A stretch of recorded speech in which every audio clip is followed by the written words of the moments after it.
Friends, welcome back to my YouTube channel. So ಬನ್ನಿ ಇವತ್ತಿನ ವ್ಲಾಗ್ನ ಸ್ಟಾರ್ಟ್ ಮಾಡೋಣ. ಬೆಳಗ್ಗೆನೇ ವ್ಲಾಗ್ನ ಸ್ಟಾರ್ಟ್ ಮಾಡಿದ್ದೀನಿ. ಸೊ ಇವಾಗ ತಾನೇ ಸ್ನಾನ ಮಾಡಿಕೊಂಡು ಟಿಂಟುಗೂ ಸ್ನಾನ ಮಾಡಿಸಿ ನಾನು ಸ್ನಾನ ಮಾಡ್ಕೊಂಡು ಬಂದೆ. ಇನ್ನೂ ಬ್ರೇಕ್ಫಾಸ್ಟ್ ಏನು ಮಾಡಿಲ್ಲ, ಇವಾಗ ಸ್ಟಾರ್ಟ್ ಮಾಡಬೇಕು. ಇಡ್ಲಿ ಚಟ್ನಿ ಮಾಡ್ತಾಯಿದ್ದೀನಿ. ಇವತ್ತೊಂದು ಡಿಫ್ರೆಂಟ್ ಆಗಿರುವಂಥ ಚಟ್ನಿನ ಶೇರ್ ಮಾಡ್ತೀನಿ. ಬನ್ನಿ ವ್ಲಾಗ್ನ ಸ್ಟಾರ್ಟ್ ಮಾಡೋಣ. ಅದಕ್ಕೂ ಮುಂಚೆ ಯಾರಿನ್ನು ನನ್ನ ಚಾನಲ್ಗೆ ಸಬ್ಸ್ಕ್ರೈಬ್ ಮಾಡ್ತಾನೆ ನೋಡ್ತಿದ್ದೀರೋ ಪ್ಲೀಸ್ ದಯವಿಟ್ಟು ಸಬ್ಸ್ಕ್ರೈಬ್ ಮಾಡ್ಕೊಂಡು ನೋಡಿ. ಆ್ಯಂಡ್ ಈ ವಿಡಿಯೋ ಸ್ವಲ್ಪ ಆದರೂ ಇಷ್ಟ ಆದರೆ ಲೈಕ್, ಶೇರ್, ಕಮೆಂಟ್ ಮಾಡಿ ಅಂತ ಕೇಳ್ಕೊತೀನಿ. ಸೊ ಬನ್ನಿ ವ್ಲಾಗ್ನ ಶುರು ಮಾಡೋಣ. ಇವಾಗ ಬ್ರೇಕ್ಫಾಸ್ಟ್ಗೆಲ್ಲ ರೆಡಿ ಮಾಡ್ಕೋತಾ ಇದ್ದೀನಿ. ಆಲ್ರೆಡಿ ಸ್ವಲ್ಪ ಲೇಟ್ ಆಗಿಬಿಟ್ಟಿದೆ, ಹಾಗಾಗಿ ಟಿಂಟುಗೆ ಸ್ನಾನ ಎಲ್ಲ ಮಾಡಿಸೋಷ್ಟ್ರಲ್ಲಿ ಲೇಟ್ ಆಯಿತು. ಆ್ಯಂಡ್ ನಾನು ಈ ರೀತಿ ಲೇಟ್ ಆದಾಗ ಈಸಿಯಾಗಿರುವಂಥ ಬ್ರೇಕ್ಫಾಸ್ಟ್ನ ಮಾಡ್ತೀನಿ. ಇಡ್ಲಿಗೆ ಸಾಂಬಾರು ಮಾಡೋಣ ಅಂದ್ಕೊಂಡಿದ್ದೆ, ಲೇಟ್ ಆಗಿತ್ತಲ್ವ. ಸೊ ಹಾಗಾಗಿ ಈಸಿಯಾಗಿ ಒಂದು ಚಟ್ನಿನ ಶೇರ್ ಮಾಡ್ತೀನಿ. ಇದಕ್ಕೆ ತೆಂಗಿನಕಾಯಿ ಹಾಕ್ದಲ್ಲೇ ಮಾಡುವಂಥ ಚಟ್ನಿ, ಬಟ್ ತೆಂಗಿನಕಾಯಿ ಹಾಕಿರೋ ಥರನೇ ಕಾಣುತ್ತೆ. ಆ್ಯಂಡ್ ಟೇಸ್ಟ್ ಕೂಡ ತುಂಬಾ ಚೆನ್ನಾಗಿರುತ್ತೆ. ಟ್ರೈ ಮಾಡಿ. ಅನ್ನಕ್ಕಂತೂ ಸಕ್ಕತ್ತಾಗಿರುತ್ತೆ ಈ ಚಟ್ನಿ. ನಾನು ಇಡ್ಲಿಗೂ ಮಾಡ್ತಾಯಿದ್ದೀನಿ. ಇಡ್ಲಿಗೂ ಚೆನ್ನಾಗಿರುತ್ತೆ, ದೋಸೆಗೂ ಚೆನ್ನಾಗಿರುತ್ತೆ, ಬಟ್ ಅನ್ನಕ್ಕೆ ಸೂಪರಾಗಿರುತ್ತೆ. ಸೊ ಬನ್ನಿ. ಬಟ್ ನಾನು ವ್ಲಾಗ್ನಲ್ಲಿ ಚಟ್ನಿನ ಶೇರ್ ಮಾಡಿಲ್ಲ, ಶಾರ್ಟ್ಸ್ ವಿಡಿಯೋ ಹಾಕ್ತೀನಿ ಯೂಟ್ಯೂಬಲ್ಲೇ, ಚೆಕ್ ಮಾಡಿ. ಬಟ್ ತುಂಬ ಈಸಿ. ಒಂದು ಸತಿ ಹೇಳಿಬಿಡ್ತೀನಿ ಹೇಗೆ ಮಾಡೋದು ಅಂತ ಹೇಳ್ತೀನಿ. ಬಟ್ ಆದರೆ ನಿಮಗೆ ರೆಸಿಪಿ ಕಂಪ್ಲೀಟಾಗಿ ಬೇಕು ಅಂದರೆ ಶಾರ್ಟ್ಸಲ್ಲಿ ಸಿಗುತ್ತೆ, ಚೆಕ್ಔಟ್ ಮಾಡ್ಬೋದು. ಇವಾಗ ಮೊದಲಿಗೆ ಇಡ್ಲಿ ಎಲ್ಲ ಹಾಕ್ಕೋತಾ ಇದ್ದೀನಿ ಪ್ಲೇಟ್ಗೆ. ತುಂಬ ಸಾಫ್ಟಾಗಿ ಚೆನ್ನಾಗಾಗಿತ್ತು ಇಡ್ಲಿ ಕೂಡ. ನನಗೆ ಇಡ್ಲಿಗೆ ಸಾಂಬಾರು ಇಷ್ಟ ಆಗುತ್ತೆ ಚಟ್ನಿಗಿಂತ, ಬಟ್ ಸಾಂಬಾರು ಮಾಡೋಷ್ಟು ಟೈಮ್ ಇರಲಿಲ್ಲ. ಆ್ಯಂಡ್ ಲೇಟಾಗಿತ್ತಲ್ವ, ಇಬ್ಬರು ಮಕ್ಕಳು ಹೊಟ್ಟೆ ಹಶ್ವು ಅಂತ ಇದ್ದರು. ಸಾರಿ ಅಂದ್ಬಿಟ್ಟು ಈಸಿಯಾಗಿರೋ ಚಟ್ನಿನೇ ಮಾಡ್ತಾಯಿದ್ದೀನಿ. ಸಕ್ಕತ್ತಾಗಿರುತ್ತೆ ಈ ಚಟ್ನಿ. ರೆಸಿಪಿನ ಒಂದ್ಸರಿ ಟ್ರೈ ಮಾಡಿ. ಹಸ್ಬೆಂಡ್ ಇಲ್ಲ ಇವತ್ತು, ನಾನು ಮಕ್ಕಳು 3 ಜನ, ಹಾಗಾಗಿ ಚಟ್ನಿನ ಮಾಡ್ತಾಯಿದ್ದೀನಿ. ಬನ್ನಿ ಶುರು ಮಾಡೋಣ. ಇವಾಗ ಒಂದು ಪ್ಯಾನ್ಗೆ ಸ್ವಲ್ಪ ಎಣ್ಣೆ ಹಾಕ್ಕೊಂಡು ಅದಕ್ಕೆ ನಾನು ಇಲ್ಲಿ ಅರ್ಧ ಈರುಳ್ಳಿನ ಸೇರಿಸ್ಕೊಂಡಿದ್ದೀನಿ. ಅಂದರೆ ಒಂದು ಸ್ವಲ್ಪ ದೊಡ್ಡ ಈರುಳ್ಳಿಯಲ್ಲಿ ನಾನು ಅರ್ಧ ಈರುಳ್ಳಿನ ತೊಗೊಂಡಿದ್ದೀನಿ. ಮೀಡಿಯಮ್ ಸೈಜ್ದಾದರೆ ನೀವು 1 ಈರುಳ್ಳಿ ಹಾಕ್ಕೋಬೋದು. ನೀವು ಕ್ವಾಂಟಿಟಿ ತಕ್ಕ ಹಾಗೆ ನೋಡಿಕೊಂಡು ಮಾಡ್ಕೋಬೋದು. ಜಾಸ್ತಿ ಕ್ವಾಂಟಿಟಿಯಲ್ಲಿ ಮಾಡೋಂಗಿದ್ರೆ 2-3 ಆ ಥರ ಹಾಕ್ಕೋಬೋದು. ಬಟ್ ಜಾಸ್ತಿ ಈರುಳ್ಳಿ ಹಾಕ್ಕೊಂಡ್ರೆ ಸಿಹಿ ಆಗಿಬಿಡುತ್ತೆ. ಈರುಳ್ಳಿ ಸ್ವಲ್ಪ ಫ್ರೈ ಆಗ್ತಿದ್ದಂಗೆ ಅದಕ್ಕೆ ಸ್ವಲ್ಪ ಹಸಿಮೆಣಸಿನ್ಕಾಯಿನೂ ಹಾಕ್ಕೊಂಡು ಫ್ರೈ ಮಾಡಿ, ಆನಂತರ ಅದ್ರ ಜೊತೆಗೆ ಕಡಲೆಪಪ್ಪು ಸೇರಿಸ್ಕೊಂಡು ಫ್ರೈ ಮಾಡಿ ರುಬ್ಬೋದು ಅಷ್ಟೇ. ಅದ್ರ ಜೊತೆಗೆ ಸ್ವಲ್ಪ ಉಪ್ಪು, ನೀರನ್ನ ಸೇರಿಸ್ಬಿಟ್ಟು ರುಬ್ಬಿಟ್ಟು ಈಸಿಯಾಗಿ ಒಗ್ಗರಣೆ ಹಾಕ್ಕೊಳ್ಳೋದು ಅಷ್ಟೇ. ಸಾಸಿವೆ, ಕರಿಬೇವು ಅಷ್ಟೇ. ಚೆನ್ನಾಗಿರುತ್ತೆ. ಒಂದ್ಸರಿ ಈ ಒಂದು ಚಟ್ನಿನ ಟ್ರೈ ಮಾಡಿ, ಚೆನ್ನಾಗಿರುತ್ತೆ. ರೈಸ್ಗಂತೂ ಸಕ್ಕತ್ತಾಗಿರುತ್ತೆ.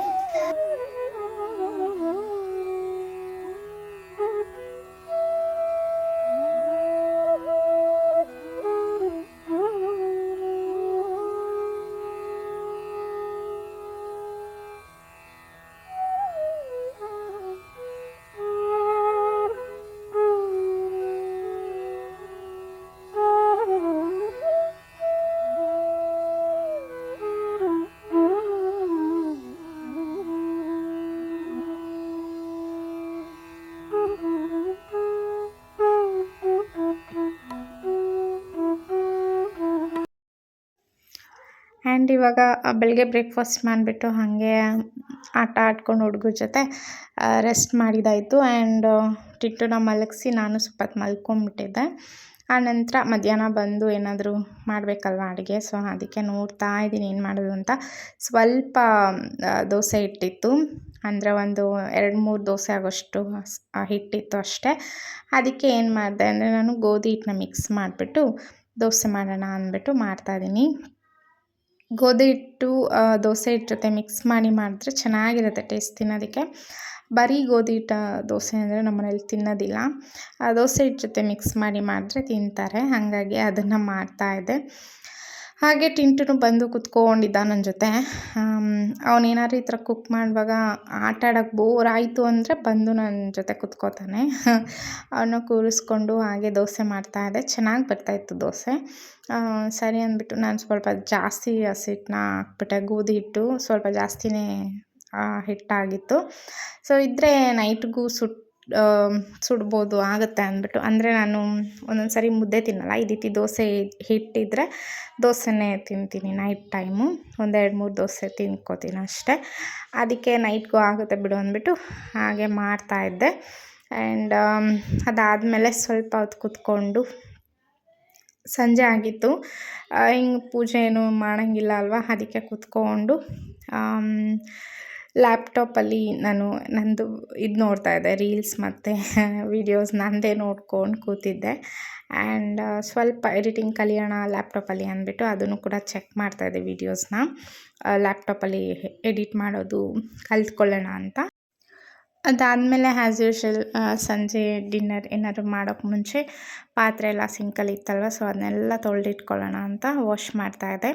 ಆ್ಯಂಡ್ ಇವತ್ತು ಇನ್ಸ್ಟಾನಲ್ಲಿ ಮತ್ತು ಯೂಟ್ಯೂಬ್ನಲ್ಲಿ ಶಾರ್ಟ್ಸ್ಗೆ ಅಂತ ಯಾವಾಗಲೂ ವೀಡಿಯೋಸ್ ಹಾಕ್ತೀನಲ್ವ, ಸೊ ಅದಕ್ಕೆ ಅಂತ ಒಂದು ವೀಡಿಯೋ ಮಾಡ್ಕೊಳ್ಳೋಣ ಅಂತ ರೆಡಿ ಮಾಡ್ಕೋತಾ ಇದ್ದೆ.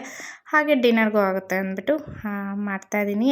ಅದು ಬಂದು masala tomato rice bath. So ಅದನ್ನು ನಾನು ಶಾರ್ಟ್ಸಲ್ಲೇ ಹಾಕ್ತೀನಿ, ಅದರಲ್ಲಿ ಚೆಕ್ ಮಾಡಿ. ಯಾಕಂದರೆ ನಾನು ವ್ಲಾಗ್ನೂ ಹಾಕಿ ಇದರಲ್ಲೇ ಅಂದರೆ ಅಡುಗೆನೂ ಇದರಲ್ಲೇ ಹಾಕೋದ್ರಿಂದ ವಿಡಿಯೋ ತುಂಬ ಲಾಂಗ್ ಆಗುತ್ತೆ ಆ್ಯಂಡ್ ನಿಮಗೂ ಬೋರ್ ಹೊಡೆಯುತ್ತೆ. ಸೊ ಅದಕ್ಕೆ ನಾನು ಇದರಲ್ಲಿ ಹಾಕೋಕ್ಕಾಗೋದಿಲ್ಲ. ಶಾರ್ಟ್ಸಲ್ಲಿ ನೀವು ಚೆಕ್ ಮಾಡ್ಬೋದು. ಆ್ಯಂಡ್ ಇಲ್ಲಿ ನಾನು ಎಲ್ಲ ಪ್ರಿಪ್ರೇಷನ್ ಮಾಡಿಕೊಂಡು ಮಾಡ್ತಾಯಿದ್ದೀನಿ. ಬ್ಯಾಕ್ಗ್ರೌಂಡಲ್ಲಿ ನೋಡ್ಬೋದು ನೀವು ಎಷ್ಟು ರೆಡಿ ಮಾಡ್ಕೊಂಡಿದ್ದೀನಿ ಅಂತ. ಕುಕ್ಕಿಂಗ್ ಮಾಡೋರಿಗೆ ಗೊತ್ತಿರುತ್ತೆ ಅದರದ್ದು ಕಷ್ಟ.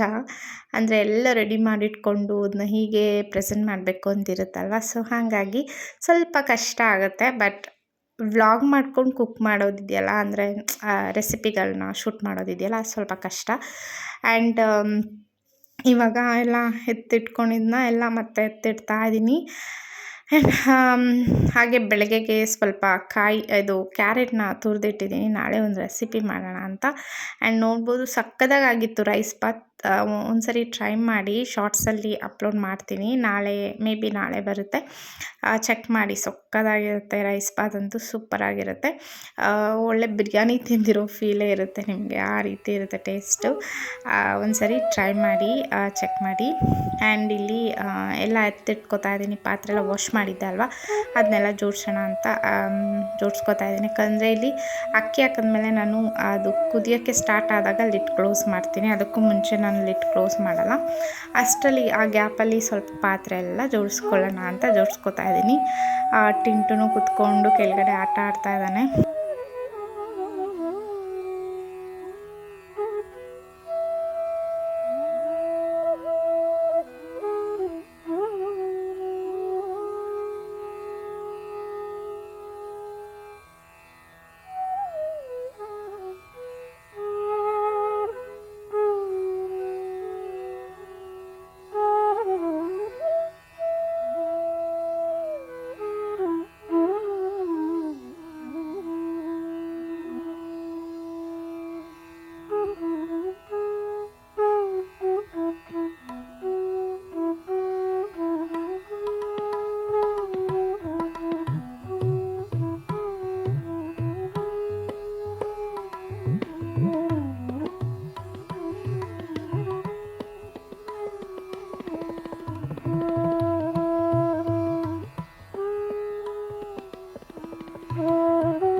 ನೋಡಿದ್ರಿ ಅಲ್ವಾ, ರೈಸ್ ಬಾತ್ ತುಂಬ ಚೆನ್ನಾಗಾಗಿತ್ತು.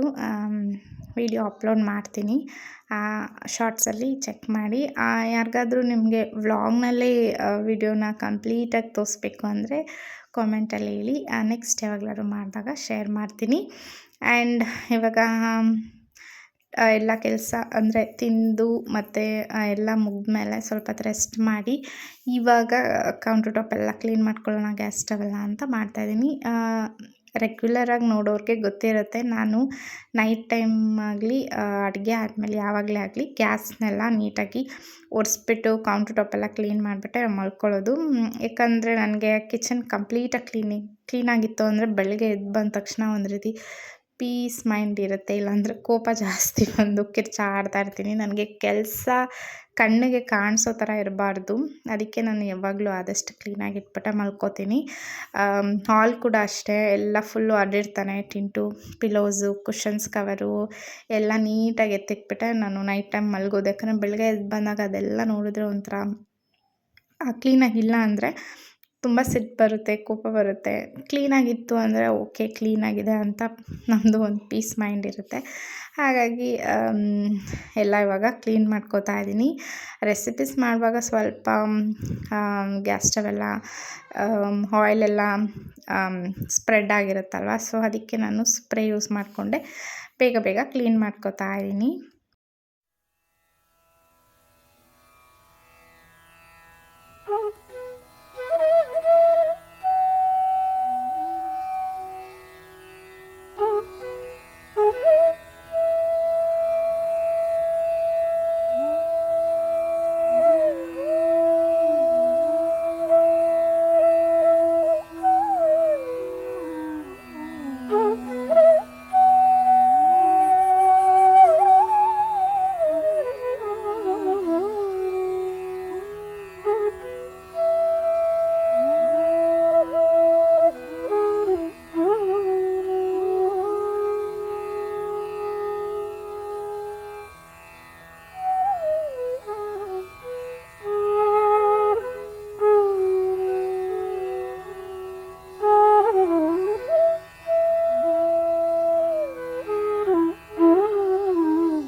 ಆ್ಯಂಡ್ ಇವಾಗ ನಾನು ಪಾತ್ರೆ ಎಲ್ಲ ವಾಶ್ ಮಾಡಿದಾದಮೇಲೆ ಸ್ವಲ್ಪ ಗ್ರಾಸರೀಸ್ ಬಾಕ್ಸಸ್ ಎಲ್ಲ ಖಾಲಿಯಾಗಿತ್ತು, ಅದನ್ನೆಲ್ಲ ವಾಶ್ ಮಾಡ್ತಾಯಿದ್ದೀನಿ. ಮೊದಲೆಲ್ಲ ನಾನು ಸ್ವಲ್ಪ ಖಾಲಿ ಆಗ್ತಿದ್ದಂಗೆ ಫಿಲ್ ಮಾಡಿಟ್ಬಿಡ್ತಿದ್ದೆ, ಅಂದರೆ ತುಂಬ ಗಲೀಜಾಗಿದ್ದರೆ ಅಷ್ಟೇ ವಾಶ್ ಮಾಡ್ತಿದ್ದೆ, ಅದರ್ವೈಸ್ ಹಾಗೆ ಫಿಲ್ ಮಾಡಿಟ್ಬಿಡ್ತಿದ್ದೆ. ಇವಾಗ ಹಂಗೆ ಮಾಡೋದಿಲ್ಲ.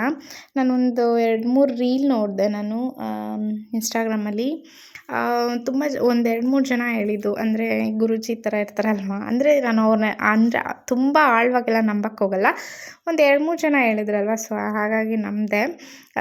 ಏನಂದರೆ ಅರ್ಧ ಖಾಲಿಯಾಗಿದ ತಕ್ಷಣ ನಾವು ಹೊಸದನ್ನು ಏನೇ ಆಗಲಿ ಅಡುಗೆಗೆ ಯೂಸ್ ಮಾಡುವಂಥ ಪದಾರ್ಥಗಳು ಹಾಗೆ ತುಂಬಿಡಬಾರ್ದಂತೆ. ಸೊ ಫುಲ್ಲು ಖಾಲಿ ಆದಮೇಲೆ ಅದನ್ನು ವಾಶ್ ಮಾಡಿ ಅನಂತರ ನಾವು ಹೊಸದನ್ನ ಫಿಲ್ ಮಾಡಿ ಇಡಬೇಕು ಅಂತ ಹೇಳಿದ್ರು.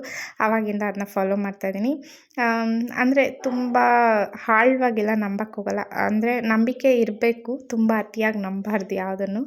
ಹಾಗಾಗಿ ನಾನು ಲಿಮಿಟಲ್ಲಿ, ಅಂದರೆ ನನಗೆ ಅನಿಸ್ಬೇಕು ಓಕೆ ಇವ್ರು ಹೇಳ್ತಿರೋದು ನಿಜ ಅಂತ. ಕೆಲವೊಂದು ರೀಲ್ಸ್ ನೋಡಿದ್ದೆ, ಮನಿ ಪ್ಲ್ಯಾಂಟ್ ಮನೇಲಿ ಬೆಳೆಸಬಾರ್ದು, ನೆಗೆಟಿವಿಟಿ ಇರುತ್ತೆ ಮನೇಲಿ ಅಂತೆಲ್ಲ, ಅದನ್ನೆಲ್ಲ ನಾನು ನಂಬಲ್ಲ. ಯಾಕಂದರೆ ತುಂಬ ಜನ ಮನೆಯಲ್ಲಿ ನಾನು ನೋಡಿದ್ದೀನಿ ತುಂಬ ಚೆನ್ನಾಗಿ ಮನಿ ಪ್ಲ್ಯಾಂಟ್ ಚೆನ್ನಾಗಿ ಬೆಳೆಸ್ಕೊಂಡಿರೋರು, ಅವ್ರು ಚೆನ್ನಾಗೇ ಇದ್ದಾರೆ. ಅವ್ರ ಮನೇಲಿ ಯಾವ ನೆಗೆಟಿವಿಟಿ ನನಗೆ ಕಾಣಿಸ್ಲಿಲ್ಲ, ತುಂಬ ಚೆನ್ನಾಗೇ ಇರ್ತಾರೆ. ಹಾಗಾಗಿ ನಾನು ಇದನ್ನೆಲ್ಲ ಬಿಲೀವ್ ಮಾಡಲ್ಲ, ಮನಿ ಪ್ಲ್ಯಾಂಟಿಂದ ನೆಗೆಟಿವಿಟಿ ಬರುತ್ತೆ ಅನ್ನೋದು ನಾನು ನಂಬಲ್ಲ. ಹಾಗೆ ಕೆಲವೊಂದು ನಂಬ್ತೀನಿ, ಕೆಲವೊಂದು ನಂಬಲ್ಲ ಅಷ್ಟೇ. ನಮ್ಮ ಸರ್ ಇಲ್ಲಿ ಕೂತ್ಕೊಂಡು ಮುಖ ತೊಳಿತಾ ಇದ್ದಾರೆ ಕಿಚನಲ್ಲಿ. ಅಂದರೆ ಅವನು ನೀರು ಸೌಂಡ್ ಎಲ್ಲಿ ಕೇಳಿಸುತ್ತೋ ಅಲ್ಲಿ ಕೂತ್ಕೊಂಡು ಸ್ನಾನ ಮಾಡೋದು, ಈ ರೀತಿ ಮುಖ ತೊಳೆಯೋದು ಹಿಂಗೆಲ್ಲ ಮಾಡ್ತಾನೆ.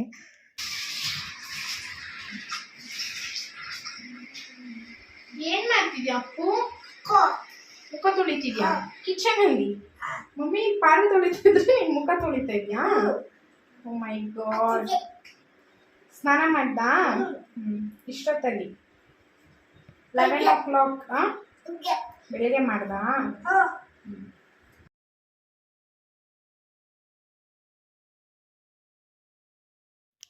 ಆ್ಯಂಡ್ ಇವಾಗ ಕಂಪ್ಲೀಟಾಗಿ ಕಿಚನ್ ಎಲ್ಲ ಈ ರೀತಿ ಇರುತ್ತೆ. ನೈಟ್ ನಾನು ಮಲ್ಗೋಕ್ಕೆ ಮುಂಚೆ ಈ ರೀತಿ ಇರುತ್ತೆ ಕಿಚನ್. ಯೂಶ್ವಲಿ ಯಾವಾಗಲೂ ಅಷ್ಟೇ, ನನಗೇನೇ ಹುಷಾರಿಲ್ಲ ಅಂದರೂ ಈ ರೀತಿ ನಾನು ಕ್ಲೀನ್ ಮಾಡಿ ಇಟ್ಬಿಟ್ಟೆ ಮಲ್ಕೊಳ್ಳೋದು.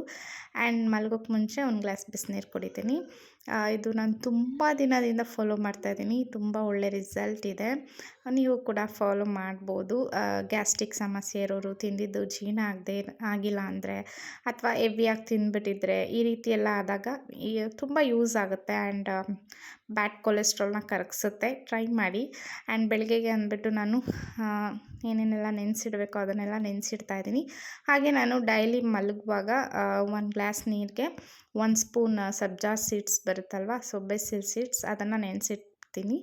ಅದನ್ನು ನಾನು ಕುಡಿತೀನಿ. ಆ್ಯಂಡ್ ಅದು ತುಂಬ ಒಳ್ಳೆಯದು ಹೆಲ್ತ್ಗೆ. ಅದ್ರದ್ದು ಬೆನಿಫಿಟ್ನ ನಾನು ನೆಕ್ಸ್ಟ್ ವ್ಲಾಗ್ನಲ್ಲಿ ಹೇಳ್ತೀನಿ. ನನಗೆ ತುಂಬಾ ಯೂಸ್ ಆಗಿದೆ ಇದರಿಂದ. ಇದೆ ಸಬ್ಜಾ ಸೀಡ್ಸ್. ಕೆಲವ್ರಿಗೆ ಗೊತ್ತಿರಲ್ಲ, ಕೆಲವರು ಚಿಯಾ ಸೀಡ್ಸ್ ಅಂದ್ಕೊತಾರೆ. ಚಿಯಾ ಸೀಡ್ಸ್ ಬೇರೆ, ಸಬ್ಜಾ ಸೀಡ್ಸ್ ಬೇರೆ. ಇದು ಸಬ್ಜಾ ಸೀಡ್ಸ್. ಸೊ ಇದನ್ನು ನಾನು ಒಂದು 1/2 ಟೇಬಲ್ ಸ್ಪೂನಷ್ಟು 1 ಗ್ಲಾಸ್ ನೀರಿಗೆ ನೆನೆಸಿಟ್ಟು ಬೆಳಗ್ಗೆ ಅದನ್ನು ಖಾಲಿ ಹೊಟ್ಟೆಯಲ್ಲಿ ಕುಡಿತೀನಿ. ನೋಡಿದ್ರಿ ಅಲ್ವಾ ಇವತ್ತಿನ ವ್ಲಾಗ್ ಇದಾಗಿತ್ತು. ಸೊ ಇಷ್ಟೊತ್ತಾಯಿತು ಕೆಲಸ ಎಲ್ಲ ಮುಗಿಸೋಷ್ಟರಲ್ಲಿ. ಟೈಮ್ ಎಷ್ಟು ಗೊತ್ತಾ ಇವಾಗ? ಮನೆ ತೋರಿಸ್ತೀನಿ. ಕರೆಕ್ಟಾಗಿ 11 o'clock. 11 o'clockಗೆ 10 minutes ಇದೆ. ಕ್ರಿಕೆಟ್ ನೋಡ್ತಾ ಇದ್ದಾನೆ. Bye friends, I love you. ಮಮ್ಮಿಗೆ ಸಪೋರ್ಟ್ ಮಾಡಿ. Thanks for watching. Thank you. Good night. Bye bye. I love you. Tata.